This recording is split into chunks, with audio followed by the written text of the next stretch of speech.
الحمد لله نحمده ونستعينه ونستغفره ونؤمن به ونتوكل عليه ونعوذ بالله من شرور أنفسنا ومن سيئات أعمالنا من يهده الله فلا مضل له ومن يضلله فلا هادي له ونشهد أن لا إله إلا الله وحده لا شريك له ونشهد أن سيدنا ومولانا محمدا عبده ورسوله صلى الله تعالى عليه وعلى آله وصحبه وبارك وسلم تسليما كثيرا كثيرا أما بعد فأعوذ بالله من الشيطان الرجيم بسم الله الرحمن الرحيم إن الذين قالوا ربنا الله ثم استقاموا تتنزل عليهم الملائكة ألا تخافوا ولا تحزنوا وأبشروا بالجنة التي كنتم توعدون نحن أولياؤكم في الحياة الدنيا وفي الآخرة ولكم فيها ما تشتهي أنفسكم ولكم فيها ما تدعون نزلا من غفور رحيم ومن أحسن قولا ممن دعا إلى الله وعمل صالحا وقال إنني من المسلمين صدق الله العظيم. بزرگوں اور بھائیوں، دعوت اور تبلیغ جس میں اللہ پاک نے ہم کو چلایا ہے اور اپنی توفیق عطا فرمائی ہے، اس توفیق سے آپ حضرات بھی ہیں، ہم سبھی ہیں، یہ کام اپنی زندگی کی ذمہ داریوں کو سمجھنا اور زندگی کی ذمہ داریوں کو پورا کرنا، یہ اس کا مقصد ہے۔ ایک ہوتی ہے زندگی کی ضرورتیں، ایک ہوتی ہے زندگی کی ذمہ داریاں۔ جہاں تک ضرورتوں کا تعلق ہے وہ تو ہر حیوان میں ہے، ہر جاندار میں ہے، اس کی زندگی کی ضرورتیں، کھانا پینا وغیرہ، تو وہ ضرورت زندگی کہلاتی ہے، جس کا تعلق موت تک ہے۔ موت کے بعد ضرورتیں ساری ختم ہو جاتی ہیں۔ ایک ہے زندگی کی ذمہ داریاں کہ اللہ تعالیٰ نے زندگیاں کس لیے دی ہے، یہی بڑی بات ہے، کیونکہ اللہ تعالیٰ نے یہ نظام کیا ہے کہ ساری کائنات کو ہمارے کام میں لگایا ہے۔ آسمان ہو، زمین ہو، چاند ہو، سورج ہو، ہوا ہو، پانی ہو، سمندر ہو، ساری چیزوں کو ہمارے کام میں لگایا ہے۔ یہ اللہ کہہ رہے ہیں کہ سب چیزیں تمہاری خدمت کے لیے ہے۔ وَسَخَّرَ لَكُم مَّا فِي الْأَرْضِ جَمِيعًا، ایک بات یہ فرمائی کہ وَسَخَّرَ لَكُم مَّا فِي الْأَرْضِ جَمِيعًا، کہ زمین کی تمام چیزوں کو تمہارے کام میں لگایا ہے، تمہاری خدمت کے لیے بنائی ہے۔ کتنا بڑا احسان ہے۔ اور یہ بھی ہے کہ سخر لکم ما فی السماوات والارض، زمین آسمان کی سب چیزیں تمہارے کام میں لگائی گئی، اس کو تسخیر کہتے ہیں۔ انسانوں اور جناتوں کے سوا تمام چیز پر تسخیر کی طاقت ہے، اور تسخیر کی طاقت کا مطلب یہ ہوتا ہے کہ ان کو مختلف کاموں پر اللہ نے لگایا ہے، مختلف کاموں پر، ان کاموں کا فائدہ ہماری طرف آتا ہے۔ آسمانوں کا ایک کام ہے، زمین کا ایک کام ہے، ہوا کا ایک کام ہے، پانی کا ایک کام ہے، آگ کا ایک کام ہے، ہر چیز یہ وہ تمہارے کام میں لگائی گئی۔ بعض چیزوں کے متعلق ہم کو معلوم ہے کہ ہمارے کام کی ہے، بعض چیزوں کے بارے میں نہیں معلوم ہے کہ ہمیں یہ کام کی ہے، لیکن وہ ہوتی ہے ہمارے کام کی، فضول پیدا نہیں ہوئی ہے۔ ہاں، اس کا فائدہ بالواسطہ یا بلا واسطہ ہماری طرف آئے گا۔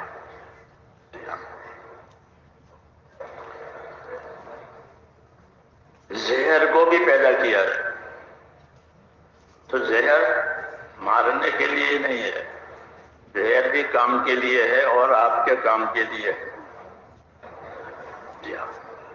زہر وہ بھی آپ کے کام کے لیے ہے کہ زہریلے جانور کے سانپوں کا زہر کشید کیا جاتا ہے، کھینچا جاتا ہے اور اس سے دوائیں بنتی ہیں، زہریلی دوائیں جو موذی اور مہلک بیماریوں میں کام آتی ہے۔ حالانکہ زہر ہے، زہر تو موت کا پیغام کہ زہر کھا لیا مر جائے گا، تو زہر کو تو لوگ موت کا پیغام سمجھتے ہیں۔ تو زہر پیدا کیا ہوا ہے کہ تمہارے لیے پیدا ہوا ہے، ہاں اس کے استعمال کا طریقہ الگ ہے۔ سمجھا کتنی دوائیں ہیں کہ اس میں زہر پڑتا ہے اور زہریلی دوائیں ہیں اور وہ انسانوں کے کام کیا کی ہے۔ جی ہاں، تو زہر بھی آپ کے لیے پیدا کیا ہے لیکن مرنے کے لیے نہیں پیدا کیا ہے۔ تو مشہور یہی ہے کہ زہر سے آدمی مر جاتے ہیں، زہر سے جانور مر جاتے ہیں، وہ الگ ہے۔ باقی اس کو پیدا کیا ہے، اس کی بھی ایک حکمت ہے۔ تو اسی طرح ہر چیز کو کہ تمہارے کام میں لگایا ہے، یہ بڑا انعام ہے اللہ تعالیٰ کا کہ سب چیزوں کو ہمارے کام میں لگا دیا، مسخر کر دیا۔ سمندروں کو کہا تمہارے کام میں لگایا۔ سمندر اتنی بڑی طاقت ہے، سمندر اتنی بڑی مخلوق ہے۔ آپ سمندر پر کبھی پانی کے پہلے ہم پانی کا سفر کرتے تھے جماعتوں میں، کبھی ہوائی جہازوں کا اور پیسوں کا زیادہ پروگرام نہیں تھا، لوگوں کا پیسے بھی نہیں تھے اور ہوائی جہاز بھی نہیں تھے۔ تو ہماری جماعت میں 50 سال پہلے کی بات ہے، وہ پانی کے جہاز سے بمبئی سے ہم جاتے تھے، 10 دن جہاز میں رہتے تھے۔ پانی پانی، ادھر نظر ڈالو پانی ہی پانی، نہ پہاڑ نظر آوے، نہ جھاڑ نظر آوے، نہ شہر نظر آوے، کچھ پانی پانی۔ اتنی بڑی مخلوق سمندر، سب اندر، سمندر کا معنی کہ سب اندر۔ سمندر کے بارے میں یہ کہا کہ سمندر کو تمہارے کام میں لگایا ہے۔ وَسَخَّرَ لَكُمُ الْبَحْرَ، سمندر تمہارے کام میں لگا ہوا ہے۔ تسخیر، تم دیکھو گے فرمایا وَتَرَى الْفُلْكَ فِيهِ مَوَاخِرَ، سمندر کو کام میں لگایا ہے۔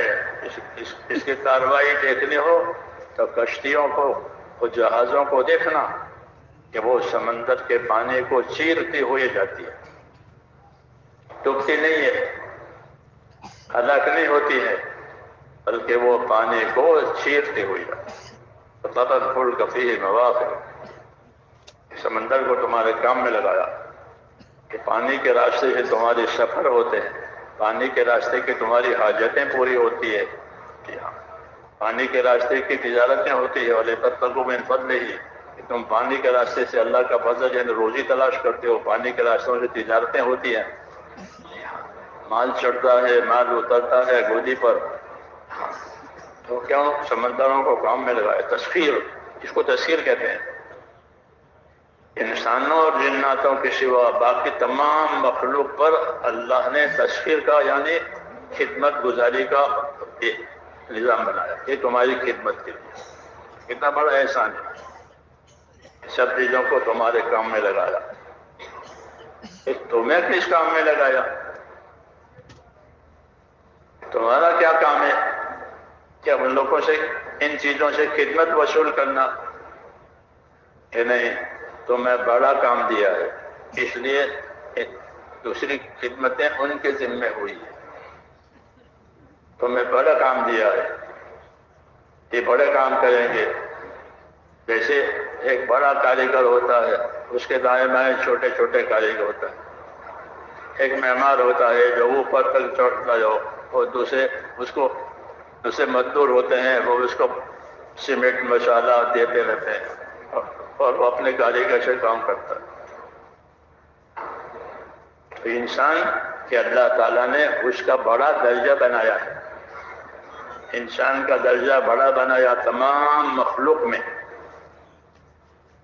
کہ وَلَقَدْ كَرَّمْنَا بَنِي آدم، ہم نے آدم کے اولاد کا اکرام کیا ہے، یوں کہا، اور کسی مخلوق کے لیے نہیں، ہم نے آدم کی اولاد کا اکرام کیا ہے، ان کو مکرم بنایا ہے۔ ابن عباس فرماتے تھے کہ بنی آدم کا اکرام کیا ہے، اکرام یہ کیا ہے کہ ہر مخلوق، ہر جانور، ہر مخلوق نہیں، ہر جانور کھانے کے لیے اپنا منہ استعمال کرتا ہے۔ آدمی کھانے کے لیے ہاتھ استعمال کرتا ہے، اس کا منہ نہیں جھکتا۔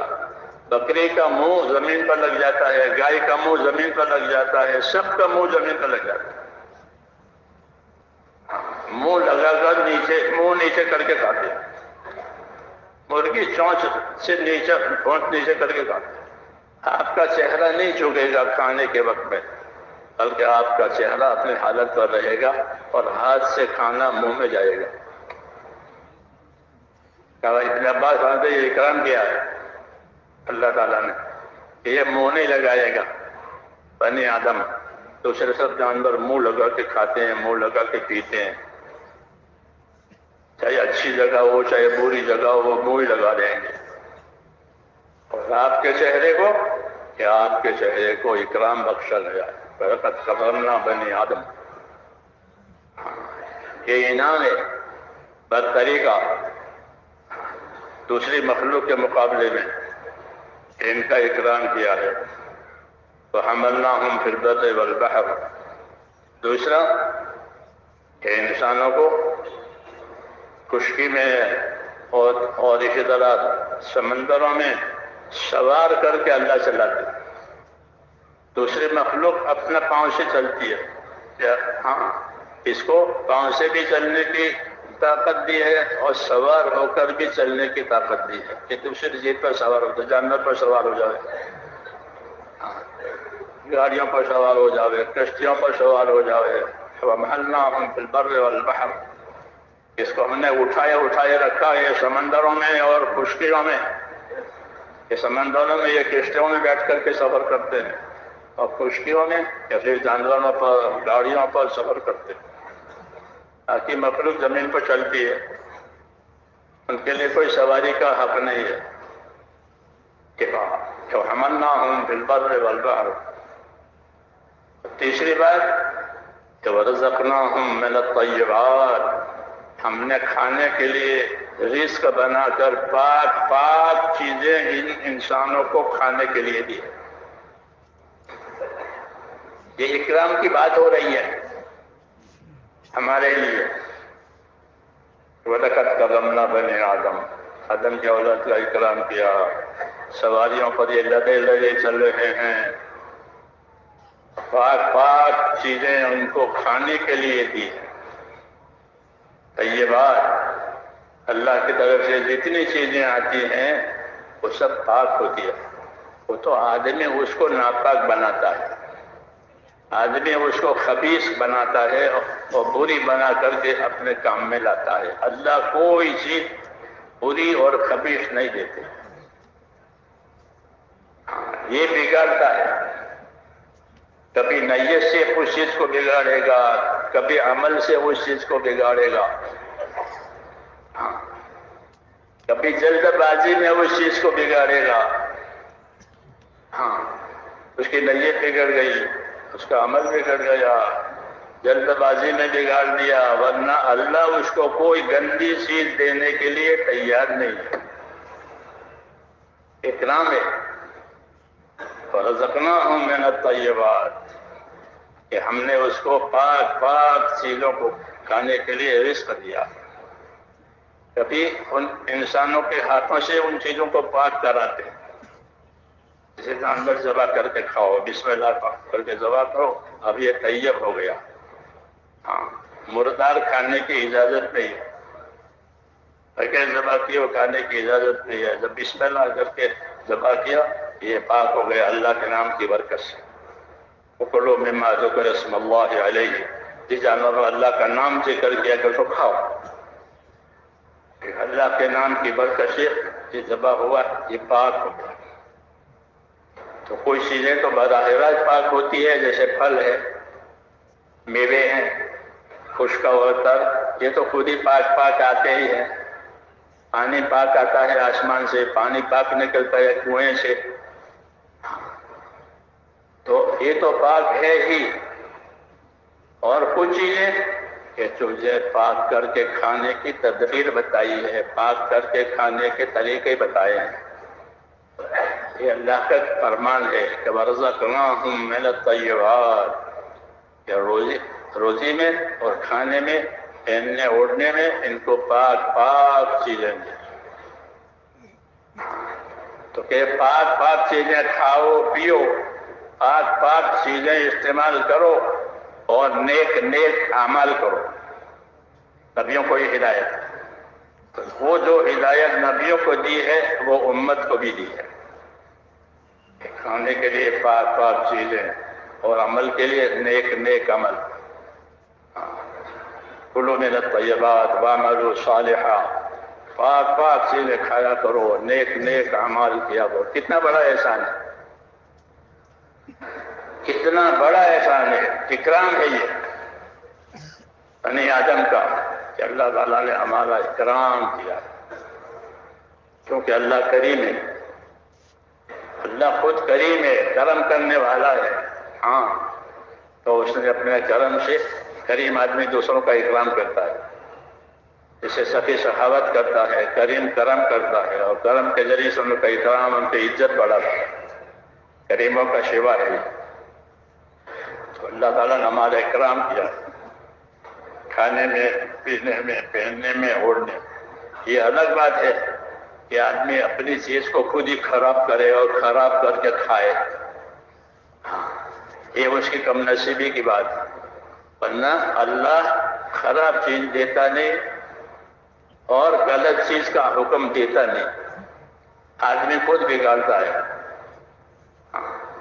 اس کی نفسانیت کی وجہ سے، اس کے حرص کی وجہ سے، اس کے اندر جو غلط صفتیں پیدا ہو گئی اس کی وجہ سے. ورنہ اللہ نہیں دیتا. اللہ پاک پاک چیزیں دیتا ہے کھانے کے لیے، پینے کے لیے، استعمال کے لیے. حضرت علی رضی اللہ تعالیٰ عنہ ایک مرتبہ کسی ضرورت سے جا رہے تھے اپنے گھوڑے پر سوار ہو کر. راستے میں مسجد آئی، خیال آیا کہ مسجد ہے 2 رکعت پڑھ کے جاؤں. جیسے مصنون طریقے ہیں کہ کوئی حاجت پیش آئے تو اللہ کے سامنے حاجت مانگو 2 رکعت نماز پڑھ کر کے. حضور صلی اللہ علیہ وسلم کا مصنون طریقہ ہے، کوئی حاجت پیش آئے، کوئی چیز پیش آ جائے تو 2 رکعت نماز پڑھے اور اس کی دعا مانگے. تو صلاۃ الحاجت کے لیے آئی ہے مصنون دعا. یہ حضرات چونکہ سنتوں کے پابند تھے، ان کی زندگی کا یہ امتیاز تھا، وہ امتیاز اتباع کا امتیاز، کہ ان کی زندگی میں اتباع ہے، نبی کے سنتوں کی دین اور طریقوں کی تابعداری. یہی اصل دین ہے، اتباع. منمانی نہیں کرنا، بلکہ اللہ رسول نے جو باتیں کہی ہے اس کا اپنے آپ کو تابعدار بنانا. نبی کو وحی کے اتباع کا حکم ہے اور امت کو نبی کے اتباع کا حکم ہے. اوپر سے نیچے تک اتباع ہے، اوپر سے نیچے تک اتباع ہے. اوپر سے حکم آیا نبی کو، اتبع ما الیک، اے نبی جو آپ پر وحی آئی آپ اس کا اتباع کریں، اس کا اپنے آپ کو پابند کریں اور کسی چیز کی طرف توجہ نہ کریں. اور امت کو نبی کے اتباع کرو. اس میں سے ایک یہ بھی ہے کہ کوئی حاجت پیش آوے، کوئی بات پیش آوے، کوئی ضرورت پیش آوے تو 2 رکعت نماز پڑھ کر اللہ سے مانگا کرے.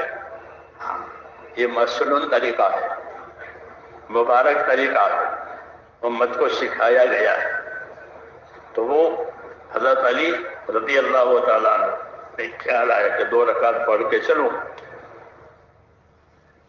اتر گئے گھوڑے پر سے، لیکن اب گھوڑے کو کون سنبھالے؟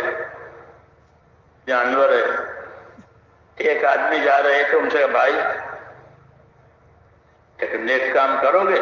کہ ہاں، کہ میں 2 رکعت پڑھ لوں، اب میرا گھوڑا سنبھال۔ اچھی بات ہے، پڑھ لی، اچھا زمانہ تھا۔ نماز پڑھنے گئے، نماز پڑھ کر آئے تو دیکھا کہ گھوڑا پھر رہا ہے، لگام نہیں ہے۔ گھوڑا پھر رہا ہے، لگام نہیں ہے۔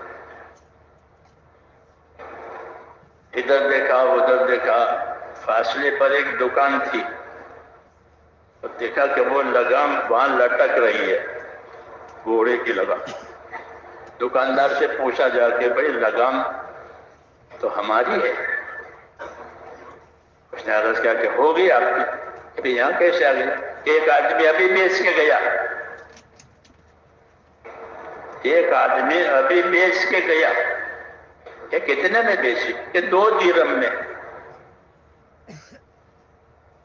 2 درہم میں ابھی بیچ کر گیا۔ میں نے خریدے، وہ بیچ کے آیا۔ حضرت علی نے فرمایا اللہ اکبر۔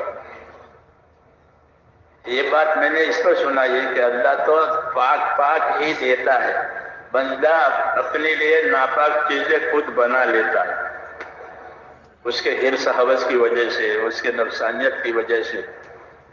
حضرت علی نے فرمایا اللہ اکبر۔ جب میں نے سلام پھیرا اور باہر نکلنے لگا تو میرے دل میں یہ آیا تھا کہ اس بیچارے نے اپنی منزل کھوٹی کر کے میرے گھوڑا سنبھالنے کے لیے وہ میرا راستے پر رکا ہوا ہے میرے خاطر، تو میں اس کو 2 درہم ہدیہ دوں گا۔ یہ نیت کی تھی، میرے اوپر احسان کیا ہے، سنت ہے، اس کو مکافات کہتے ہیں حدیثوں میں۔ رسول صلی اللہ علیہ وسلم کی مبارک عادت تھی کہ جو آپ کے ساتھ سلوک کرتا کوئی تو آپ اس کے جواب میں اس سے اچھا سلوک کرتے، اور اس کو مکافات کہا جاتا ہے، نیکی کے بدلے میں نیکی۔ اس نے نیکی کی ہمارے ساتھ، ہم بھی اس کا نیکی کریں گے۔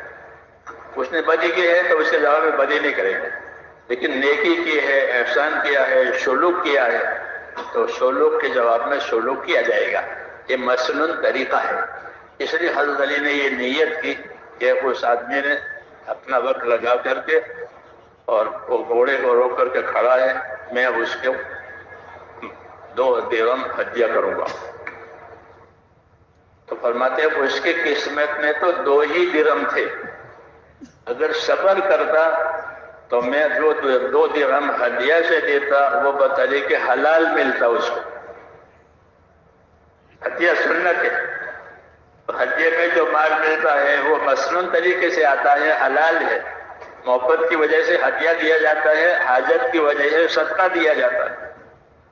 مال دیتے ہیں نا لوگ تو اس کی 2 صورتیں ہیں، ایک محبت میں دے، تعلق ہے، محبت ہے، اس کو ہدیہ کہتے ہیں، اور ایک کسی حاجت مند کی حاجت کی وجہ سے دے، اس کو صدقہ کہتے ہیں۔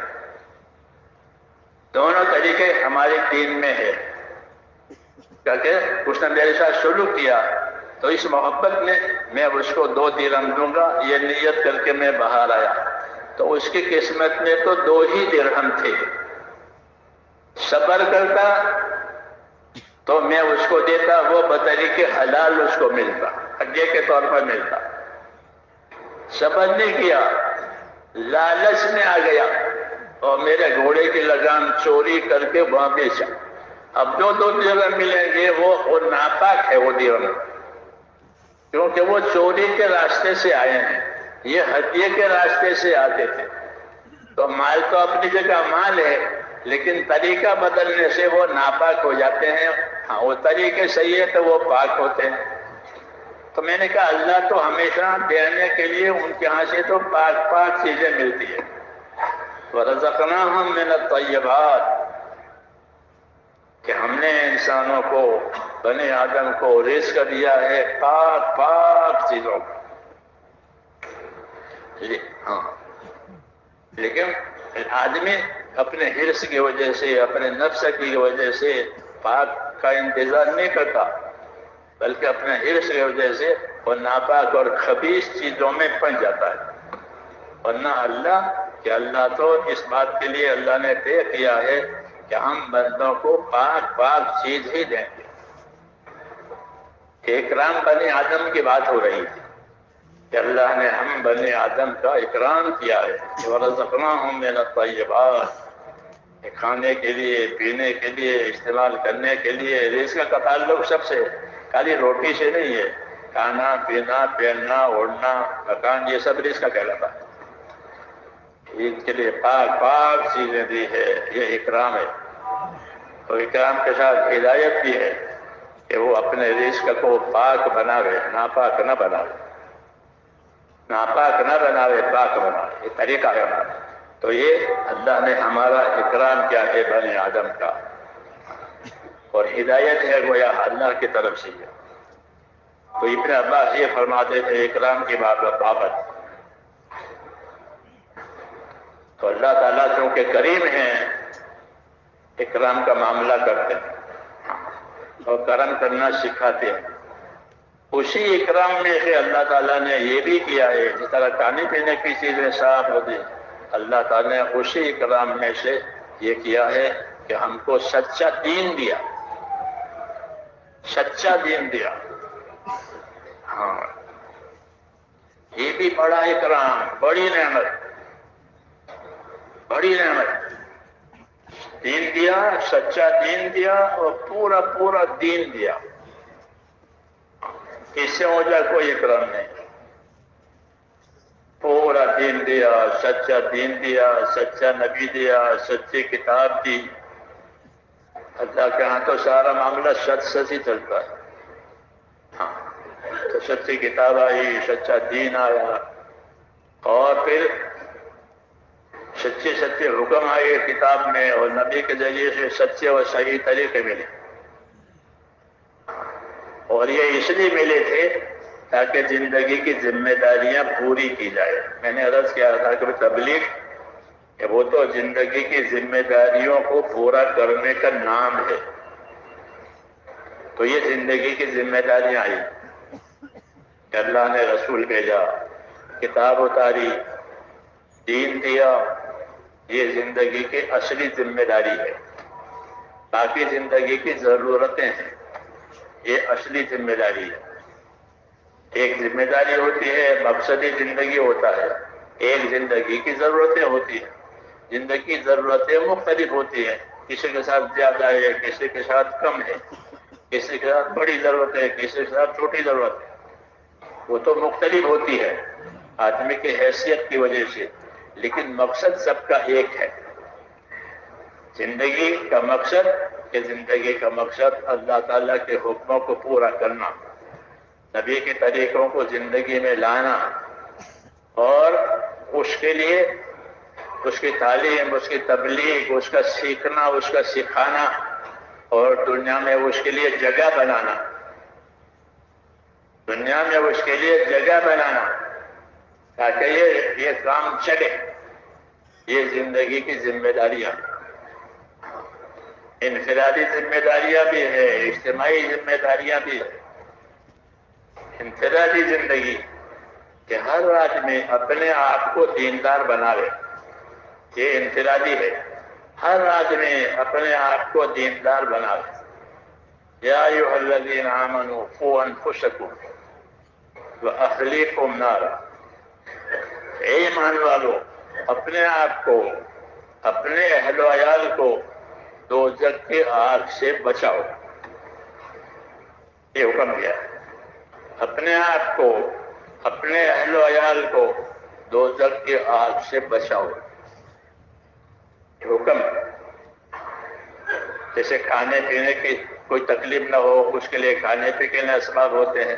سردی ہوتی ہے تو سردی کے اسباب، گرمی ہو تو گرمی کے اسباب، تاکہ تکلیف نہ ہو، تکلیف سے بچاتے ہیں۔ اس طرح ضروریات زندگی میں اور راحت زندگی میں تکلیفوں سے بچاتے ہو اپنے اہل و عیال کو، اپنے آپ کو۔ ایسے ہی اگلا حکم اور بڑا حکم یہ دیا ہے کہ ان کو دوزخ کی آگ سے بچاؤ۔ یہ حکم ہے۔ یہ زندگی کی ذمہ داری کی بات ہے کہ ان کو دوزخ کی آگ سے بچاؤ. یا ایھا الذین آمنوا قوا انفسکم واہلیکم نارا، اے ایمان والو اپنے آپ کو، اہل و عیال کو دوزخ کی آگ سے بچاؤ. یہ دوزخ کی آگ، اس کا عذاب یہ بہت بھینکر ہے، وہ اس کے آگے ہے اس کے. تو اب یہ سوال پیدا ہوتا ہے کہ دوزخ کی آگ سے کیسے بچا لیں؟ دوزخ تو دیکھی ہی نہیں ہے. کوئی چیز دکھائی دے خطرناک تو اس سے آدمی اپنے آپ کو بچا لیتا ہے. ہاں، لیکن جب دیکھی ہی نہیں ہے تو اس سے کیسے بچائیں؟ دوزخ کی آگ سے. تو حضرت علی رضی اللہ تعالیٰ عنہ اس کی وضاحت کرتے ہیں کہ اپنے آپ کو، اپنے اہل عیال کو دوزخ سے بچانا، اس کا مطلب یہ ہے کہ ان کو دین سکھاؤ. اپنے آپ کو دین سکھاؤ، اپنے اہل و عیال کو دین سکھاؤ. کہ دین سیکھے گا تو وہ دوزخ، اور دین پر چلے گا تو وہ دوزخ سے بچے گا. یہ راستہ بتایا تبلیغ. میں نے کہا کہ زندگی کی ذمہ داریاں، یہ زندگی کی ذمہ داری کہ اپنے آپ کو، اپنے اہل و عیال کو دوزخ سے بچاؤ، یعنی ان کو دین سکھاؤ. اپنے آپ کو دین سکھاؤ اور دین سیکھ کر کے اپنے آپ کو اس کا پابند کرو. کہ جب دین آ گیا زندگیوں میں اور دین کے پابند ہو گئے تو اب دوزخ سے نجات کی امید ہے. دوزخ سے نجات کی امید ہے. اور یہ اس لیے ہے کہ آخرت میں دو ہی منزلیں ہیں، یا جنت ہے یا دوزخ، تیسری جگہ نہیں. یہ بتایا حضور صلی اللہ علیہ وسلم نے قسم کھا کر کہ میں قسم کھا کے ایک بات کہتا ہوں. میں قسم کھا کر ایک بات کہتا ہوں. اول تو نبی سچا، دین سچا، پھر بھی قسم کھا تاکہ لوگوں کو اس کی تاکید معلوم ہو جائے. یہ بات اتنی پکی ہے. یہ بات میں قسم کھا کے کہتا ہوں، والذی نفس محمد بیدی ما بعد الموت دار الا الجنت او النار. کہ میں اس پروردگار کی قسم کھا کر یہ بات کہتا ہوں کہ موت کے بعد کوئی ٹھکانہ نہیں، یا جنت ہے یا دوزخ ہے. یا جنت ہے یا دوزخ ہے، تیسری منزل وہاں نہیں ہے. کہ نہ جنت بھی نہیں ہے، دوزخ بھی نہیں، کہ نہیں سکتے. اور یہ بات یقین دلانے کے لیے اور تاکید کے لیے قسم کھا کے فرمائی کہ میں قسم کھا کے کہتا ہوں پروردگار کی جس کے ہاتھ میں میری زندگی ہے، کہ آدمی کے مرنے کے بعد اس کا ٹھکانہ یا دوزخ ہے. تو وہ فرماتے ہیں حضرت علی کہ دوزخ سے اپنے آپ کو بچاؤ. قوا انفسکم واہلیکم نارا، کہ اپنے آپ کو دوزخ سے بچاؤ، اہل عیال کو دوزخ سے بچاؤ. دوزخ سے بچ گئے اور نجات ہو گئی. فمن زحزح عن النار وادخل الجنۃ فقد فاز. کہ جو دوزخ سے بچایا گیا، وہ جنت میں پہنچایا گیا، وہ ہوا کامیاب. اصل کامیابی اس کا نام ہے. حاجت پوری ہو گئی، ضرورت پوری ہو گئی، راحت مل گئی، اس کو کامیابی نہیں کہتے ہیں، اس کو گزارا کہتے ہیں. دنیا میں یہ ہوتا ہے، حاجت پوری ہو گئی، راحت مل گئی، کام ہو گیا، کہ اس کو متا، کہ یہ گزارا ہے، یہ روزانہ ہوتا ہے. اصل کامیابی یہ کہ دوزخ سے بچایا گیا، جنت میں داخل کیا گیا، وہ ہوا کامیاب. باقی دنیا کے چڑھاؤ اتار ہے، ہاں اس میں چڑھاؤ اتار ہے. اصل کامیابی جس کا نام. تو اس کو کہتے ہیں کہ اپنے آپ کو، اپنے اہل و عیال کو دوزخ سے بچاؤ، یعنی دین سکھاؤ. یہ بتایا حضرت علی رضی اللہ تعالیٰ. اپنے آپ کو دین سکھانا، اپنے آپ کو دین پر لگانا اور دینی زندگی بنانا، یہ دوزخ سے بچنے کا قطعی اور یقینی راستہ ہے. خوشی کی دعوت ہے. دین زندگی میں آوے، ایمان آوے زندگی میں، ایمانی طاقت آوے. ایمانی طاقت کہ ہر آدمی اپنے دین پر اپنے ایمانی طاقت کے بقدر چلے گا. جیسے ہر مشین اپنی اندرونی طاقت سے چلتی ہے، باہر کا خول نہیں، باہر کی ڈیزائن نہیں، اندر جو مشین رکھی گئی ہے وہ طاقت ہے جس سے وہ کام کرتی ہے. ایسے ہی ہر آدمی اپنے دین پر اپنے ایمان یقین کی طاقت کے مطابق کام کرے گا. اگر اس کا ایمان صحیح ہے، اس کے ایمان میں کمال ہے، یقین ہے، تو وہ دین کے ساری تقاضے پورے کرے گا، اللہ کے فرائض کو ادا کرے گا، اللہ کے حرام سے بچائے گا اپنے آپ کو. دوسروں کے حقوق اس پر واجب ہوتے ہیں تو وہ دوسروں کے حقوق بھی ادا کرے گا. یہ کس طاقت سے کام کرے گا؟ کہ ایمان کی طاقت سے. ایمان اللہ پر اور آخرت پر، جنت پر، دوزخ پر، یہ ایمان کی چیزیں ہیں اور یہ حق ہے. اللہ واجب الوجود کہ وہ اللہ حق، معبود برحق ہے. محمد صلی اللہ علیہ وسلم نبی برحق ہے.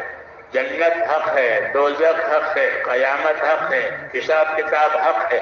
یہ سب چیزیں حق ہے کہ اس پر یقین آنا، کہ ان سب چیزوں سے گزرنا ہے. اللہ کے سامنے حاضر دینا ہے، اللہ کے سامنے حاضری دینا ہے، اللہ کے پاس پہنچنا ہے، اور پھر یہ ساری چیزیں آئے گی جو حق ہے. اس کا یقین پیدا ہو جائے. ایمان کا یہ تقاضا ہے، کلمے کا یہ تقاضا ہے کہ جتنی باتوں کی ہم کو خبر دی گئی ہم دیکھتے نہیں ہیں اس کو، لیکن اس کا یقین آئے. اس کا یقین آئے گا کہ اس کی دعوت دینے سے، اس کی دعوت دینے سے، کلمے ایمان یقین کی دعوت، اللہ کی قدرت کا تذکرہ، اللہ کی نعمتوں کا تذکرہ، اللہ کے حکموں میں کامیابیوں کا تذکرہ، اللہ کے نافرمانیوں میں ہلاکتوں کا تذکرہ، کہ یہ تذکرے جو ہیں وہ ایمان میں ترقی لائیں گے. یہ ایمان میں ترقی لائیں گے اور ایمان والوں کو فائدہ دیں گے. وَذَكِّرْ فَإِنَّ الذِّكْرَىٰ تَنفَعُ الْمُؤْمِنِينَ. یاد دہانی کراؤ لوگوں کو، مسلمانوں کو، یاد دہانی مسلمانوں کو فائدہ دے گی کہ کرنے کا کام کرنے کا حوصلہ بڑھے گا، نہ کرنے کا کام کرنے سے ڈر پیدا ہوگا. یہ فائدہ ہوگا، یہ فائدہ ہوگا. یاد دہانی کراؤ کہ یہ چیزوں کا مذاکرہ، ان چیزوں کی یاد دہانی یہ ایمان میں یقین میں ترقی پیدا کرتی ہے، خدا کا خوف پیدا کرتی ہے، خدا کا تعلق پیدا کراتی ہے. اللہ کی نعمتوں کا تذکرہ، اللہ کے احسانوں کا تذکرہ، اس کے ثواب اور عذاب کا تذکرہ، یہ چیزیں ایک طاقت پیدا کرتی ہے. اس طاقت کی وجہ سے پھر دین کی تابعداری، دین کے اطاعت، دین کے تقاضے یہ پورے ہوتے ہیں. اس لیے یہ ذمہ داری دی گئی ہے تاکہ زندگی اللہ تعالیٰ کے حکم والی بنے. کیونکہ دنیا کو اللہ تعالیٰ نے حقوق ادا کرنے کی جگہ بتایا ہے کہ یہاں حقوق ادا کیے جائیں گے اور آخرت میں اس کا بدلہ دیا جائے گا. اللہ کے بھی حقوق ہیں. اللہ کا حق ہے کہ اللہ کا حق یہ ہے کہ ایمان لا کر اللہ کی عبادت کرے. یہ اللہ کا حق ہے کہ اللہ پر ایمان لاوے، اللہ پر یقین کرے کہ جو کچھ ہوگا وہ اللہ سے ہوگا، اللہ کے غیر سے نہیں ہوگا. ڈرے تو اللہ سے ڈرے، امید رکھے تو اللہ سے امید رکھے، مانگنا ہو تو اللہ سے مانگے. ہاں مانگنا ہے تو اللہ سے مانگے، امید اللہ سے کرے، اللہ سے نا امید نہ بنے. یہ حق ہے کہ کوئی اللہ سے نا امید نہ بنے، اللہ سے امیدوار رہے، اللہ پر یقین کرے، اللہ سے مانگے، اللہ پر بھروسہ کرے، اللہ سے اچھا گمان رکھے اور اپنے آپ کو اپنی جان مال سے اس کی تابعداری میں لگائے. یہ پہلی بات ہے ایمان کے ساتھ. ایمان کے ساتھ یہ پہلی بات ہے زندگی کی ذمہ داری. کیونکہ اللہ تعالیٰ کو آزادی پسند نہیں ہے کہ آدمی آزاد ہو جائے، کہ آزادی پسند نہیں ہے. اس کو آزادی کے لیے پیدا ہی نہیں کیا ہے، اور آزادی میں اس کی ترقی نہیں ہے، اس کی تباہی ہے. آزاد ہو کے زندگی گزارے، ہاں نہ آخرت کی فکر ہے، نہ موت کی طرف سے کوئی اندیشہ ہے. آزاد، یہ تباہی کا راستہ ہے، بربادی کا راستہ ہے، آزادی نہیں ہے، بلکہ آدمی کی شرافت اور آدمی کے لیے شرف اور عزت و بزرگی وہ اللہ تعالیٰ کی تابعداری میں ہے کہ اللہ تعالیٰ نے اس کو اپنی تابعداری کے لیے، اپنے حکموں کو پورا کرنے کے لیے، اپنی عبادت کے لیے پیدا کیا ہے۔ یہ اللہ کا سب سے بڑا حق ہے، ایمان کے ساتھ ساتھ کہ اللہ پر ایمان لا کر اپنی زندگی کو اور اپنے مال کو اللہ کے حکموں کے ساتھ استعمال کریں۔ اس کو عبدیت اور بندگی کہتے ہیں۔ وما خلقت الجن والانس الا لیعبدون، میں نے جناتوں کو اور انسانوں کو صرف اور صرف اپنی عبادت کے لیے پیدا کیا ہے۔ کہ مقصدی زندگی بتایا ہے کہ ان کی زندگی کا یہ مقصد ہے کہ وہ اپنی جان سے، مال سے، اپنے نیت سے، اپنے جذبات سے، سب چیزوں سے بندہ بن کر اللہ کو بتاوے کہ میں اس کا بندہ ہوں۔ یہ بڑا شرف ہے، بندگی بڑا شرف۔ زندگی بے بندگی شرمندگی، زندگی بابندگی خرسندگی۔ اللہ کے ایک بندے کی یہ بات ہے کہ زندگی بے بندگی شرمندگی، زندگی بابندگی خرسندگی، کہ زندگی بغیر بندگی کے، بغیر تابعداری کے آخر میں شرمندگی اور حسرت اور پچھتاوا ہے۔ یہ زندگی کا آخری نتیجہ ہے کہ زندگی میں بندگی نہیں ہے، زندگی میں تابعداری نہیں ہے، تو اس کا مال اور انجام جو ہوگا وہ یہ ہوگا کہ حسرت ہوگی۔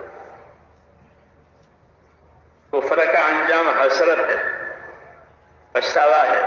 اس طرح ہر نافرمانی کا انجام کہ وہ حسرت اور پچھتاوا ہے جب اس کا انجام سامنے آئے گا۔ جب تک انجام سامنے نہیں آئے گا یہ دھوکے میں رہے گا کہ کچھ نہیں ہے۔ لوگ کہتے رہتے ہیں، لوگ ایسی باتیں کہہ رہتے ہیں، کچھ نہیں ہے، جو کرنا ہے کرو۔ نبیوں کو لوگ یہی جواب دیتے کہ یہ تو یہی باتیں کرتے رہتے ہیں، قیامت آئے گی، حساب کتاب ہوگا، اب تک تو آئی نہیں، ٹھیک ہے، اب تک تو آئی نہیں۔ کتنے لوگ چلے گئے، کوئی بھی زندہ نہیں ہوا، مرنے کے بعد زندہ ہونے کو کہتے تھے، اب تک تو کوئی زندہ ہوا نہیں۔ اس نے کہا یہ کہانیاں ہیں، پرانی باتیں، یہ کہہ کر کے وہ ٹال دیتے تھے بات کو، لیکن ان کے ٹال دینے سے حقیقت نہیں بدلتی۔ آج بھی یہی بات ہے کہ آج بھی اگر کوئی کم نصیب اس باتوں کو ٹالے کہ یہ لوگ کہتے رہتے ہیں، ہاں ایسا نہیں ہے۔ جو واقعہ ہے وہ تو واقعہ ہی ہے، وہ تو اپنے وقت پر ہو کر کے رہے گا، ہوا نہیں ہے، ہونے والا ہے۔ دھوکہ یہاں لگتا ہے، ہوا نہیں ہے کہ ہاں یہ تو ٹھیک ہے لیکن ہونے والا ہے۔ جیسے موت آئی نہیں ہے کہ ہاں یہ بھی ٹھیک ہے لیکن آنے والی ہے کہ وہ بھی وہی تو اصل ہے۔ ایسے ہی جن باتوں کی خبر دی گئی ہے وہ ہونے والی ہے۔ انما توعدون لآت، انما توعدون لآت وما انتم بمعجزین۔ یہ کہا کہ جن باتوں سے تم کو ڈرایا جا رہا ہے وہ بے شک آنے والی ہے۔ جنت بھی ہے، جہنم بھی ہے، سچ سب کچھ ہے۔ یہ سب باتیں جن سے تم کو ڈرایا جاتا ہے، جن کا تم سے وعدہ کیا جاتا ہے، وہ تمہارے سامنے آنے والی ہے، اور تم ہم کو لاچار کمزور نہیں کر سکتے اپنے فیصلے میں۔ ہم اپنے فیصلے میں وہ باتیں لاویں گے جس کا تم سے تذکرہ کیا گیا، یہ اچھا انجام ہے، یہ برا انجام ہے، یہ باتیں آنے والی ہیں، اور ہمارے سامنے اس کے لانے میں کوئی رکاوٹ نہیں ہے، کوئی رکاوٹ لا بھی نہیں سکتا۔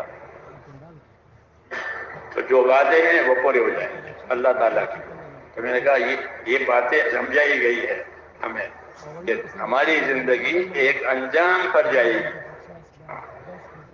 ایک انجام پر، ایک نتیجے پر جائے گی۔ اس لیے ہر آدمی سوچے کہ اس نے اپنے انجام کے لیے کیا سوچا ہے۔ بل تنظر نفس ما قدمت لغد، ہر آدمی سوچا کرے، ہر آدمی سوچا کرے کہ آنے والی کل کے لیے کیا تیاری کی ہے۔ آنے والی کل چونکہ زیادہ دور نہیں ہے اس لیے کل سے تعبیر کی ہے، یا موت ہے یا قیامت ہے، کہ وہ آنے والی ہے۔ جو آنے والی ہے وہ قریبی ہوتی ہے، کہ آنے والی موت ہے، ہر آدمی کی موت اس کی اپنی قیامت ہے. انفرادی قیامت جو ہے وہ ہر آدمی کی موت ہے. اس کا وقت اللہ تعالیٰ کو معلوم ہے اور مقرر کیا ہوا ہے. اور ایک اجتماعی موت ہے، وہ قیامت ہے جو سور بھونکنے کے بعد ہوگی. وہ اس کا وقت بھی اللہ کو معلوم ہے اور کسی کو اللہ نے نہیں بتایا اس کی تاریخ. کہ یہ دونوں چیزیں آدمی کی زندگی کا انجام بتلانے کے لیے خلق الموت والحیات لیبلوکم ایکم احسن عملا، کہ اللہ تعالیٰ نے حیات بھی پیدا کی ہے، اللہ نے موت بھی پیدا کی ہے. اور دیکھنا یہ ہے کہ حیات اور موت کے درمیان میں کون اپنے اپنے عمل کو، اپنے کارگزاری کو صحیح بناتا ہے، کون بگاڑتا ہے، یہ دیکھا جائے گا.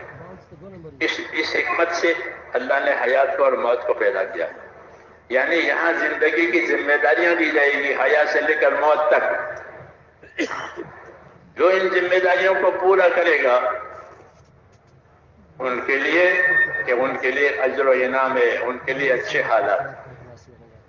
اور جو ان ذمہ داریوں کو نہیں پورے کرے گا ان کا انجام خطرناک. یہ خلاصہ ہے کہ خلق الموت والحیات لیبلوکم ایکم احسن عملا. ہم دیکھنا چاہتے ہیں کہ کون اپنے کارروائی اچھی بناتا ہے، کون اپنی زندگی کی کارروائی بری بناتا ہے. پھر اس کو سمجھانے کے لیے اور اس کو بتلانے کے لیے عملی طور پر اور علمی طور پر اللہ تعالیٰ نے نبیوں کو بھیجا تاکہ زندگی کی ساری کارروائی صحیح ہو جائے.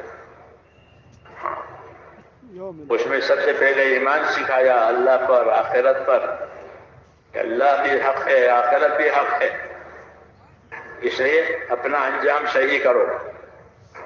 اور پھر اس کے لیے اللہ تعالیٰ نے جان مال کو استعمال کرنے کے احکام دیے کہ جان کہاں استعمال ہوگی، مال کہاں استعمال ہوگا. یہ دو بڑی طاقتیں ہیں، جان کی طاقت، مال کی طاقت. اللہ نے عقل اور سمجھ دی ہے اور بدن کے اعضاء پیدا کیے ہیں، ان کے اندر طاقتیں رکھی ہیں. ان طاقتوں کو وہ جانی طاقتیں ہیں اور اس کے اوپر مالی طاقتیں ہیں کہ اللہ نے مال پیدا کیا ہے. یہ دونوں طاقتیں اس بات کو دیکھنے کے لیے ہے کہ جان کی طاقت کو، مال کی طاقت کو کون کہاں استعمال کرتا ہے. دنیا میں اس کے استعمال کرنے کے دو طریقے ہیں. ایک طریقہ یہ ہے کہ جان مال کو اپنے خواہش پر استعمال کرو، من چاہی پر استعمال کرو. یہ طریقہ زیادہ ہے دنیا میں کہ جان سے، مال سے، اس کی طاقتوں سے اپنے خواہشیں پوری کرنا، اپنی خواہشیں پوری کرنا. اس طریقے پر زیادہ لوگ ہیں. اور ایک ہے کہ جان مال سے وہ ذمہ داری پوری کرنا جس کو اللہ نے رسولوں کے ذریعے سمجھایا ہے. اس کے کرنے والے تھوڑے، وَقَلِيلٌ مِّنْ عِبَادِيَ الشَّكُورُ، کہ میرے بندوں میں شکر گزار بہت تھوڑے ہیں. اکثریت ادھر ہے کہ جان سے، مال سے خواہشیں پوری کرنا. اس لیے حضور صلی اللہ علیہ وسلم نے اس کی تفصیل سمجھائی ہے ہم کو. ایک روایت میں حضور صلی اللہ علیہ وسلم نے فرمایا، ایک روایت میں، کہ لوگ 4 قسم کے ہیں. 4 قسم کے. ایک قسم اللہ کے بندوں کی وہ ہے کہ جن کو اللہ تعالیٰ نے دنیا کے اسباب بھی دیے ہیں، کھانا پینا، اور انہوں نے ان اسباب کے ساتھ اپنے اندر دین بھی حاصل کیا ہے، اپنی زندگی میں دین بھی لیا ہے. یہ ایک قسم ہے. یہ ایک قسم ہے کہ زندگی میں دین بھی لیا ہے، ایمان بنایا ہے، اعمال بنائے ہیں، اخلاق بنائے ہیں، زندگی کی ذمہ داریوں کو سمجھا ہے، سیکھا ہے دین کے لحاظ سے. اور اللہ نے ان کو اسباب بھی دیے دنیا کے. تو چونکہ انہوں نے دین زندگی میں لیا ہے، دین زندگی میں ہونے کی وجہ سے وہ اپنے اسباب کو ایسے استعمال کرتے ہیں کہ ایک طرف اللہ تعالیٰ کا حق بھی ادا ہو رہا ہے اور دوسری طرف اللہ کی مخلوق کا بھی حق ادا ہو رہا ہے. ایسا استعمال کر رہے ہیں اپنے اسباب کو. ایک قسم یہ ہے بندوں کی کہ زندگیوں میں دین ہونے کی وجہ سے جو اسباب اللہ نے ان کو جانے مالی دیے ہیں وہ اپنے اسباب کو دین کی روشنی میں استعمال کرتے ہیں، یعنی اللہ کا حق بھی ادا کرتے ہیں اور اللہ نے جن جن لوگوں کے حقوق، جن مخلوق کے حقوق بتائے ہیں وہ بھی ادا کر رہے ہیں۔ فرمایا یہ قسم اللہ کے بندوں کی دنیا میں بہترین قسم ہے اور یہ بہترین حالت میں ہے، یہ پہلی قسم ہے۔ دوسری قسم ان لوگوں کی ہے کہ جن کو اللہ تعالیٰ نے دنیا کے اسباب تو زیادہ نہیں دیے لیکن دین ایمان ان کی زندگی میں ہے، اسباب زیادہ نہیں ہے، وہ تو اللہ کی طرف سے معیشت تقسیم ہو کر آئی ہے، کسی کو زیادہ دیا ہے، کسی کو کم دیا ہے، عمر کسی کو لمبی دی ہے، کسی کو نہیں دی ہے، عمر تھوڑی دی ہے، کسی کو درمیانی دی ہے۔ تو یہ چیزیں اللہ کی تقسیم ہے، تقدیر سے ملتی ہے، تو پر اللہ کا اپنا انداز ہے۔ تو ان کو دنیا کے اسباب تو نہیں دیے زیادہ لیکن ان کے پاس دین ایمان ہے، وہ دین ایمان کی روشنی میں یہ کرتے ہیں کہ وہ یہ تمنا کرتے ہیں کہ اگر اللہ مجھ کو اسباب دیتا یا اسباب دے گا تو میں ان اسباب کو ایسے ہی استعمال کروں گا جیسے یہ استعمال کر رہا ہے، یعنی اللہ کا حق ادا کروں گا، مخلوق کا حق ادا کروں گا، جو اللہ کی طرف ذمہ داری وہ پوری کروں گا۔ یہ دوسری قسم۔ فرمایا یہ اور تو دونوں برابر ہیں، اس کے بعد اسباب نہیں ہے مگر اس کا جذبہ، اس کی نیت یہ ہے کہ یہ دونوں بہترین حالت میں۔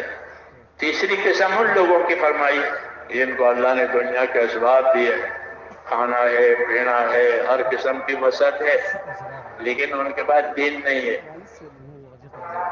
جب ان کے پاس دین نہیں ہے تو صحیح رہبری بھی نہیں ہے، کیونکہ دین صحیح رہبری کرتا ہے، دین دنیا کو صحیح راستے پر لے جاتا ہے۔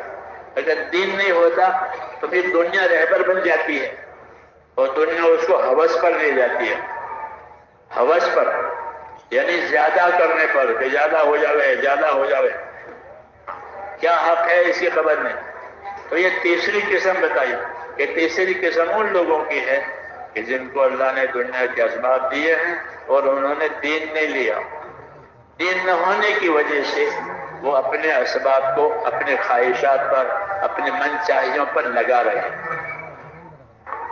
حق پر نہیں لگ رہے ہیں، حق پر نہیں لگ رہے ہیں، ہاں من چاہی پر لگ رہے ہیں، چونکہ سیدھا راستہ ان کے پاس نہیں ہے، اس لیے ان کی صلاحیتیں، ان کے اسباب، ان کی طاقتیں اپنے من چاہیوں پر لگتی ہیں۔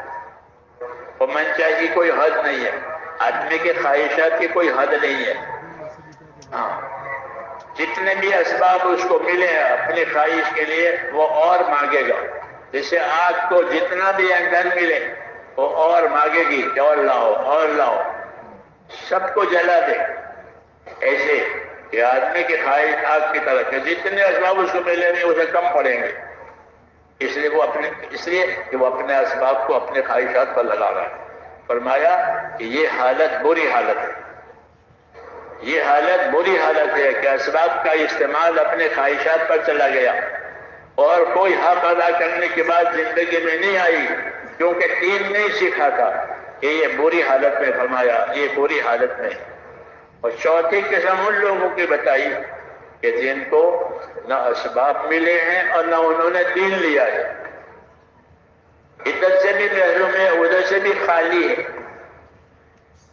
دین نہ ہونے کی وجہ سے ان کے جذبات غلط ہیں، اور ان کے جذبات یہ ہیں کہ اگر مجھ کو اسباب ملے تو میں بھی ایسی زندگی گزاروں جیسے یہ گزار رہا ہے، اپنی من چاہی، ہاں اپنی من چاہی پر، یہ اس کے جذبات ہے، دین اس کے پاس اسباب نہیں ہے۔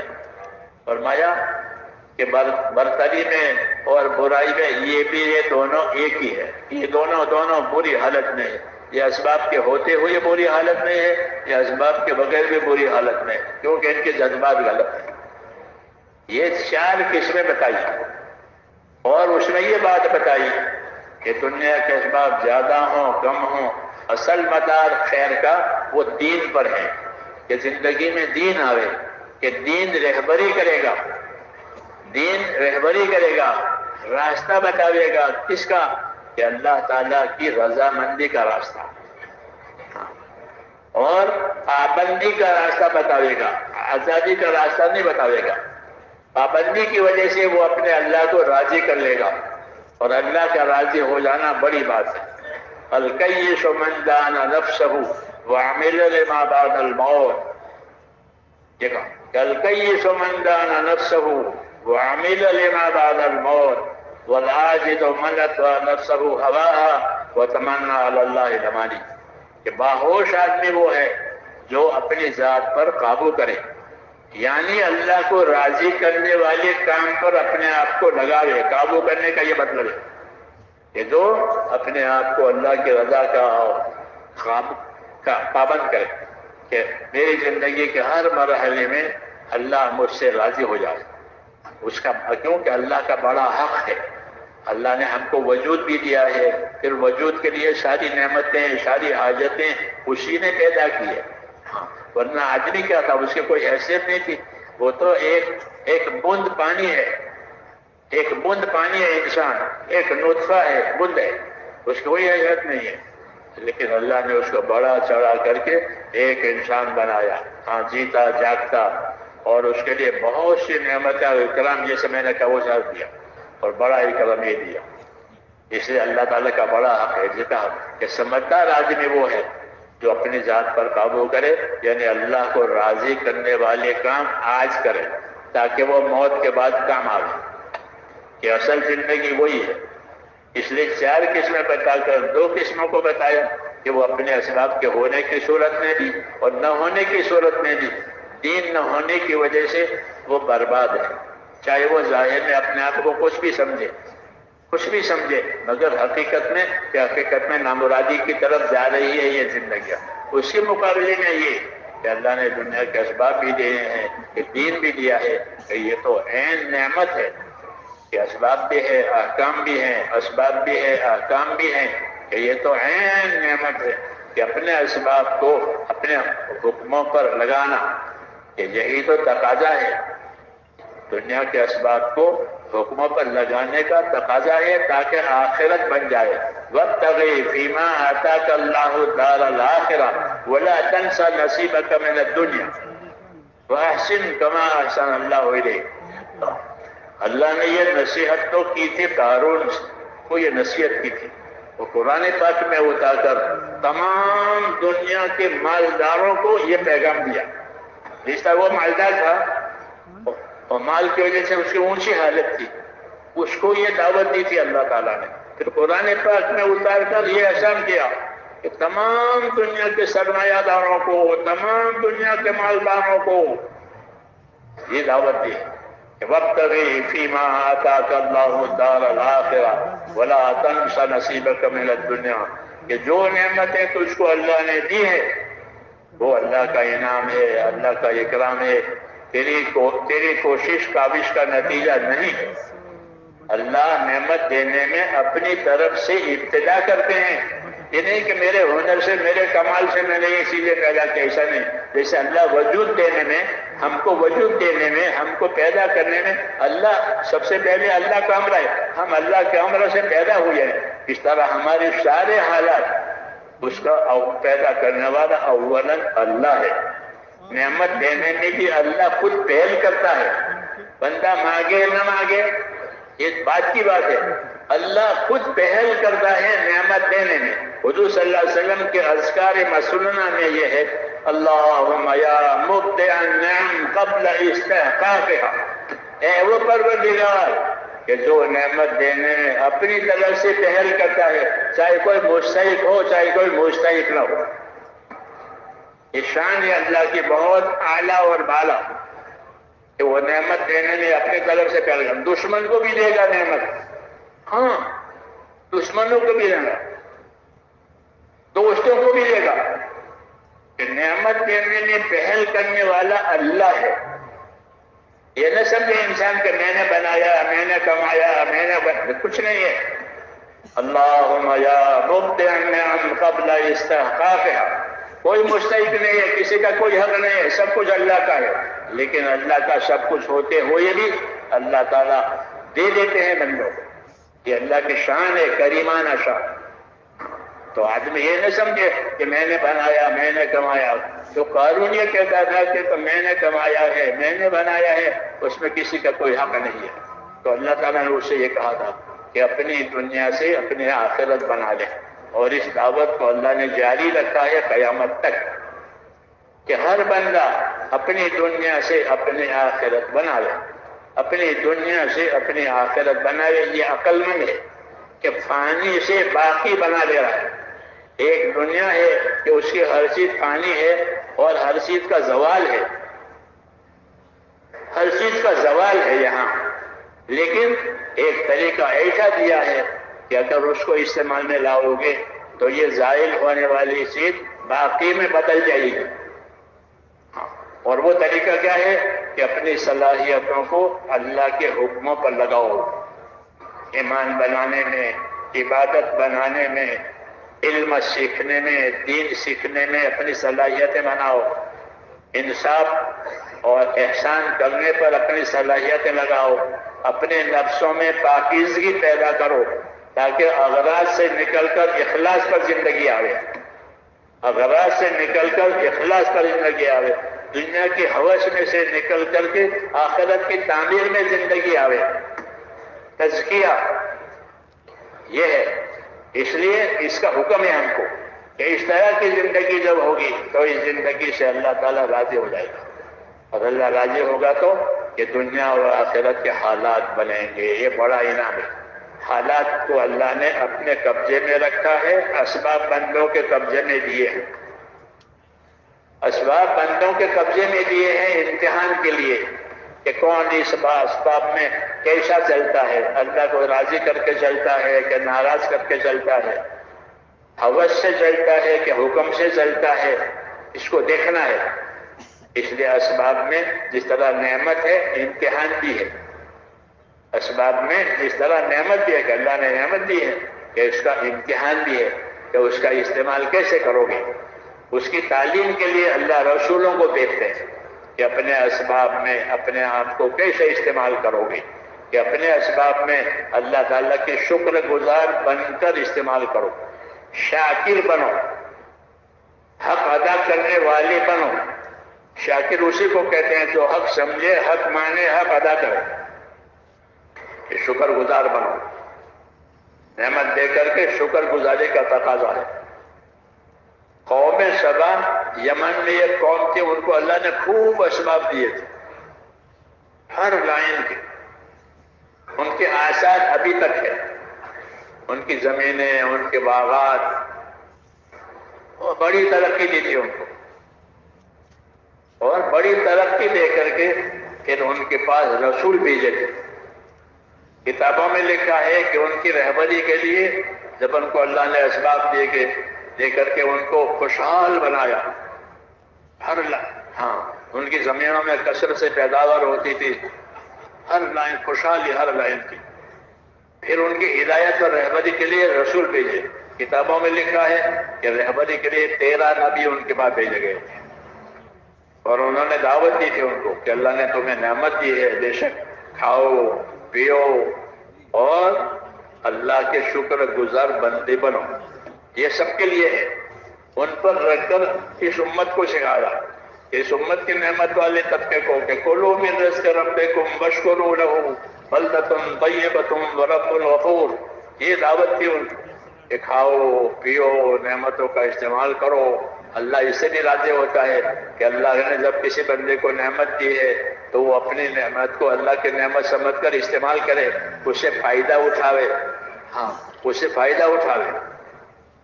ایک بیچ میں ایک بار ایک آدمی کو حضور صلی اللہ علیہ وسلم نے دیکھا، اس کی حالت بری ہے، کپڑے بھی صحیح نہیں ہے، بال بھی صحیح نہیں ہے، ایک پھٹی جگہ کی حالت. آپ نے اس سے فرمایا تو میرے پاس پہننے کے لیے کپڑے ہیں؟ کہ ہاں. کہ میرے پاس تو یہ بھی ہے اور یہ غلام بھی ہے اور نوکر بھی. تو فرمایا بھلے آدمی اپنی حالت کو تو اچھی کرو. جب اللہ نے تمہاری حالت اچھی کی ہے تو اپنے کھاؤ پیو پہنو اوڑو. ان اللہ یحب ان یرا علی عبدہ اثر نعمتہ. اس کو یہ فرمایا کہ اللہ تعالیٰ تو اس کو بھی پسند کرتے ہیں کہ جب اللہ تعالیٰ نے کسی بندے کو نعمت دی ہے تو اس نعمت کا اثر بھی بندے پر ہو. یعنی اللہ نے کھانا دیا ہے تو کھائے، پہننا دیا ہے تو پہنے، اوڑھنا دیا ہے تو اوڑھے. جو نعمت دی ہے اس نعمت کو اپنے اوپر ڈالو، اپنے استعمال لاؤ، نعمت کا اثر اللہ کو دکھاؤ کہ اللہ مجھے یہ آپ نے یہ نعمت دی ہے اور میں اس کو استعمال کر رہا ہوں. تو اللہ تعالیٰ اس کو بھی پسند کرتے ہیں کہ جب تمہیں میں نعمت ملی ہے تو نعمت کا اثر بھی تو ظاہر کرو، کھاؤ پیو استعمال کرو اور شکر کرو. ان اللہ یحب ان یری علی عبدہ اثر نعمتہ. تو اس طرح ان قوم سبا کو نبیوں نے بھی یہی کہا کہ کلوا من رزق ربکم، اللہ نے تمہیں رزق دیا ہے، فراوانی دی ہے، اسباب کی، راحت کی، تو کھاؤ پیو استعمال میں لاؤ، کوئی حرج نہیں ہے. واشکروا لہ، لیکن اللہ کے شکر گزار بندے بنو کہ نعمت کی بھی قدر کرو، نعمت دینے والا کا حق بھی پہچانو. ہاں دونوں باتیں ہیں.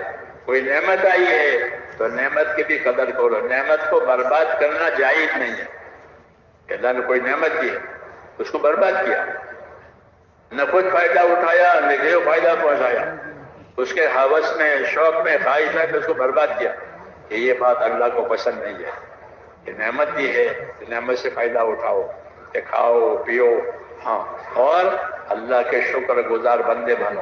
تو نعمت کی بھی قدر، نعمت دینے والے کی بھی قدر، یہ دعوت دی انہوں نے. لیکن انہوں نے وہ بات مانی نہیں ہے. ہاں، کیونکہ جب آدمی کے پاس مال آتا ہے، نعمت آتی ہے، تو اس کو حق بات سمجھ میں نہیں آتی ہے.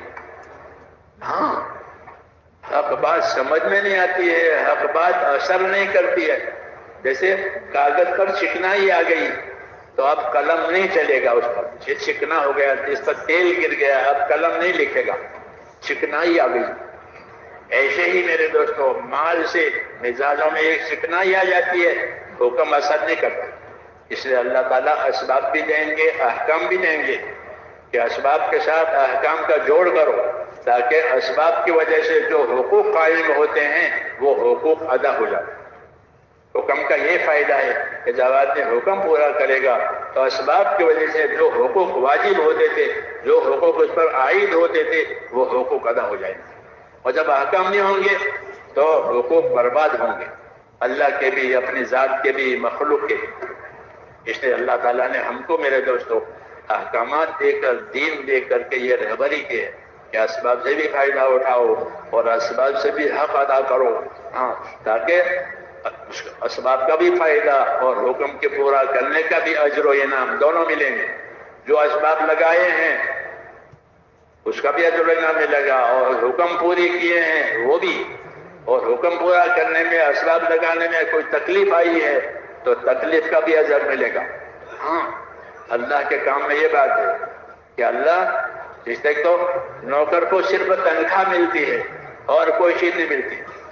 اللہ تعالیٰ جب کوئی حکم دے گا تو اس حکم کے لیے آدمی جتنے راستے واسطے استعمال کرے گا ان سب کا بدلہ ہوگا. جیسے نماز ہے تو نماز کے لیے چلنا، تو چلنے کا بھی ثواب ملے گا. نماز کے لیے پاکی حاصل کرنے کا بھی ثواب ملے گا. نماز کے انتظار میں بیٹھنے کا بھی ثواب ملے گا. یہ مسجد بنانے کا بھی ثواب ملے گا، مسجد میں جھاڑو دینے کا بھی ثواب ملے گا. یہ سارے ثوابات صرف نماز کی وجہ سے ہیں. اس کو فضائل کہتے ہیں، اس کو انعامات کہتے ہیں. کہ ایک انعامات، ایک عمل پر کتنا انعامات، یہ اللہ کا فضل ہے، یہ نعمت ہے. یہ اللہ کی طرف سے یہ بڑھتا عمل، ایک حکم کے پورا کرنے پر کتنا اکرام کریں گے اللہ پاک. ہاں، کہ اللہ تعالیٰ جو ہے بہت اکرام کرنے والے ہیں، بہت اکرام کرنے والے ہیں، بہت قدر کرنے والے ہیں. آدمی ناقدرہ ہے، اس کو نہیں معلوم ہے اللہ تعالیٰ کی شان. اس لیے اللہ ایمان کے ذریعے سے اپنی شان، اپنی صفات، اپنا برتاؤ یہ بتلاتے ہیں تاکہ اس کو قدر ہو جاوے، اللہ تعالیٰ کی عظمت اس کے دل میں آوے، پھر اس کے حکموں کی قدر کرے. تو میں نے کہا اللہ تعالیٰ ہم کو اسباب بھی دیتے ہیں، احکام بھی دیتے ہیں تاکہ اسباب میں احکام کے ساتھ چلے. ہاں، اسباب میں احکام کے ساتھ چلے تاکہ حق ادا ہو جائے. سب سے پہلا حق اسباب میں یہ ہے کہ اپنی جان مال سے اللہ کے کلمے کو بلند کرے. یہ پہلا حکم ہے کہ اپنی جان مال سے ہر مسلمان اللہ کے کلمے کو بلند کرے. اس کے لیے یہ امت ہے، اب نبی نہیں آئے گا. اللہ کے کلمے کو بلند کرنا، اللہ کے دین کے لیے راستہ بنانا، اللہ کے دین کے لیے ماحول بنانا، یہ اس امت کی ذمہ داری ہے. اسے یہ بات کہی جاتی ہے کہ اللہ تعالیٰ نے مسلمان کو جو مال جان دیا ہے اس میں پہلا حق اعلاء کلمت اللہ، اللہ کے کلمے کو بلند کرو کہ اللہ کی بات اونچی ہو جاوے، اللہ کا کلمہ بلند ہو جاوے اور زندگی کے تمام گوشوں میں دین کی روشنی پہنچے. اعلاء کلمت اللہ، ایسی محنت کرنا کہ جس کی وجہ سے دین پر چلنا چلانا آسان ہو جاوے اور دین آگے ہو جاوے. ہم نے دین کو پیچھے کر دیا ہے، دنیا کو آگے کر دیا ہے، ترتیب بدل گئی ہے، اس لیے فساد آتا ہے. اگر ترتیب صحیح ہو جائے تو دنیا کا فساد ختم ہو جائے گا. نبی کے آنے سے زندگی کی ترتیب بدلتی تھی کہ نبی آیا اور اس نے کام پر لگایا تو زندگی کی ترتیب بدل گئی. ترتیب یہ ہوئی کہ اللہ کے حکم آگے رہیں گے، اپنی ضرورتیں پیچھے رہیں گی، اپنی راحتیں پیچھے، اپنے تقاضے پیچھے، اللہ کے تقاضے آگے. یہ ترتیب ہوتی ہے. اس ترتیب کی وجہ سے جب دین آگے ہوا تو زندگی کے تمام شعبوں میں دین کی روشنی ملے گی، زندگی کے تمام شعبوں کو دین چلائے گا کیونکہ دین آگے ہے. اس لیے کہتے ہیں دین کے کام کو آگے کرو تاکہ دین تمہاری زندگی کے ہر شعبے میں ہدایت کی روشنی دے اور تمام شعبوں سے آخرت بن جائے. جب دین آگے ہوگا، دین کو آگے کیا ہے تو تمام شعبوں میں دین آئے گا. تجارت میں تجارت کا دین، زراعت میں زراعت کا دین، مزدوری میں مزدوری کا دین، معاشرت میں معاشرت کا دین. یہ مقصد ہوتا ہے دین کی دعوت کا کہ دین کی دعوت اور دین کے کام کو آگے کیا تو زندگی کے تمام شعبوں میں دین آئے گا. وہ یہی مطلوب ہے. کوئی شعبہ ہمارا دین سے خالی نہیں رہے گا، کیونکہ شعبہ دین سے خالی رہا تو اس میں جاہلیت آئے گی، حق ادا نہیں ہوگا، نہ اللہ کا، نہ مخلوق کا، نہ اپنی ذات کا. کہ وہ اندھیرا ہے بغیر دین کے. اس لیے حضور صلی اللہ علیہ وسلم کو کامل دین دے کر بھیجا، وہ سارے عالم کے لیے بھیجا، کہ سارے عالم کے لیے، اور یہ کامل دین قیامت تک. اور امت کو اس کا وارث بنایا اس دین کا، تاکہ امت اس وراثت کی قدر کرے، اپنی ذات میں بھی زندگی لاوے، اپنے ماحول میں بھی زندگی لاوے اور عالم میں بھی زندگی لاوے. اس کو سوچے کہ سارے عالم میں کیسے دین آوے، سارے عالم کے لوگوں کو کیسے رہبری مل جائے کہ وہ بھی تباہی میں سے نکل کر کے اور بربادی میں سے نکل کے رحمتوں میں آ جائے، کیونکہ دین رحمت ہے. تو یہ سب کے لیے رحمت ہے. امت کو اس کا ذمہ دار بنائے. اس لیے میں نے عرض کیا کہ ہم امت کا پہلا کام کہ اپنے جان مال سے اللہ کے کلمے کو بلند کرنا، اللہ کی باتوں کو دنیا میں چالو کرنا، محنت کر، تاکہ اس سے لوگوں کو لیے دین آسان ہو جائے گا. جب محنت ہوتی ہے تو دین کے کام آسان ہو جاتے ہیں. ہاں، یہ تو اللہ تعالیٰ نے اس محنت کے ذریعے سے خوب دکھلا دیا کہ لوگوں کے دینی کام آسان ہو گئے. اور محنت کریں گے تو اور کام بھی آسان ہو جائے گا. مولانا محمد یوسف صاحب رحمۃ اللہ علیہ فرماتے تھے کہ اگر ہماری محنت صحیح طریقے سے چلی تو سب سے پہلے امت کے اندر عبادت کا دین زندہ ہوگا. کلمہ اور نماز یہ تو پہلے نمبر ہے. کرنے والے کلمے کے تقاضے پر اٹھیں گے تو زندگیوں میں سب سے پہلے کلمے کے بعد والا نمبر وہ کیا ہے؟ عبادت، نماز. یہ زندہ ہوگا. چنانچہ یہ دکھائی جب اس کلمے کے تعلق محنت ہوئی تو زندگی میں عبادت والا دین آیا. نمازی بڑھ گئے ساری دنیا میں نمازی بڑھ گئے، حاجی بڑھ گئے، صدقہ خیرات کرنے والے بڑھ گئے، ذکر کرنے والے بڑھ گئے. عبادت کا دین زندہ ہو رہا ہے. یہ دلیل ہے کہ جو محنت دی گئی ہے وہ صحیح ہے اور حق ہے. اگر اس کو اور پانی دیا جائے گا تو زندگی کے باقی شعبوں میں بھی دین آئے گا، صلاحیتیں پیدا ہوگی. کیونکہ دین چھوڑنے کی وجہ سے صلاحیتیں برباد ہو جاتی ہیں. صلاحیتیں برباد ہو جاتی ہے۔ اللہ نے اس امت میں بہت صلاحیت رکھی ہے، اس امت میں بہت صلاحیت رکھی ہے۔ حدیثوں میں ہے کہ الناس معادن کمعادن الذهب والفضة، لوگ ایسے قیمتی ہیں جیسے سونے اور چاندی کی کانیں ہوتی ہیں۔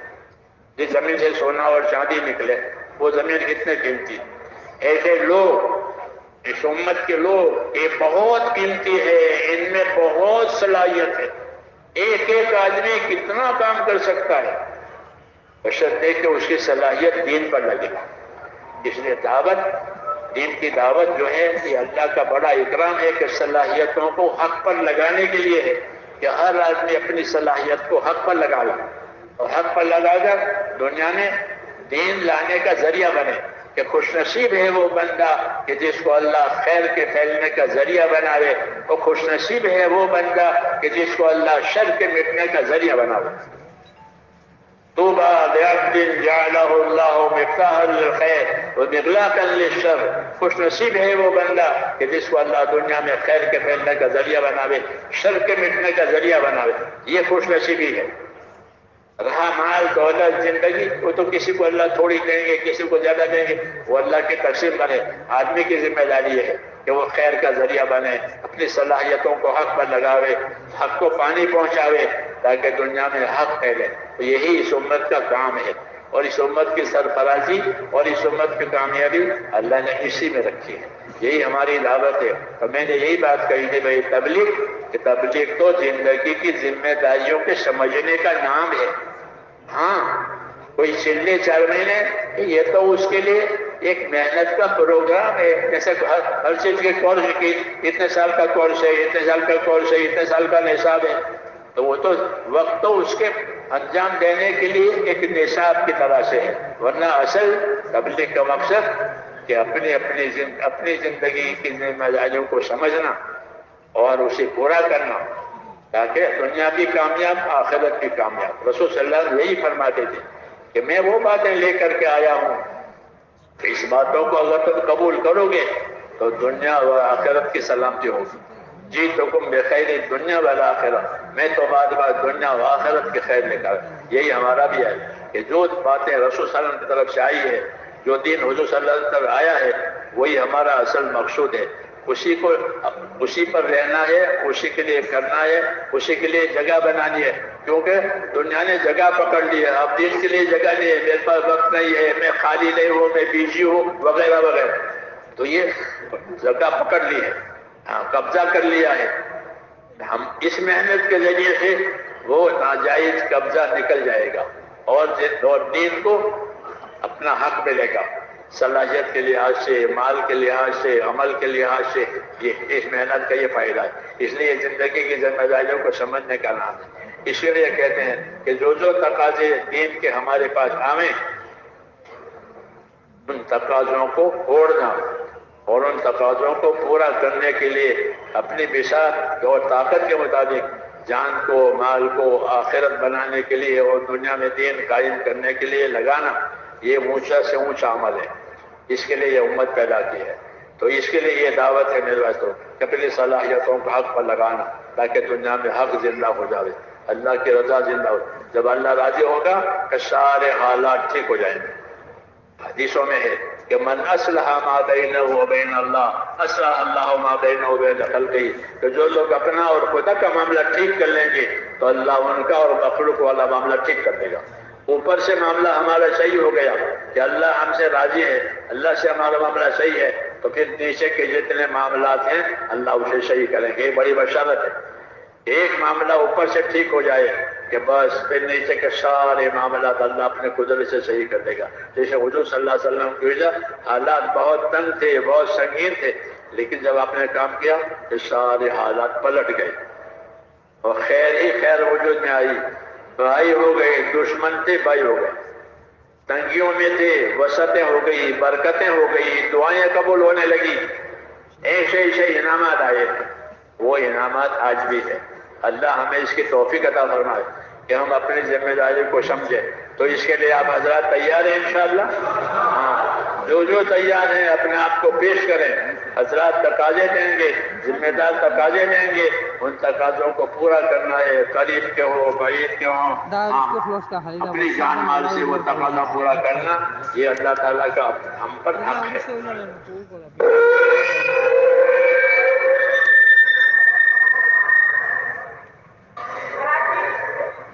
صرف نام لکھانے والے کھڑے ہو، باقی سب بیٹھے ہو۔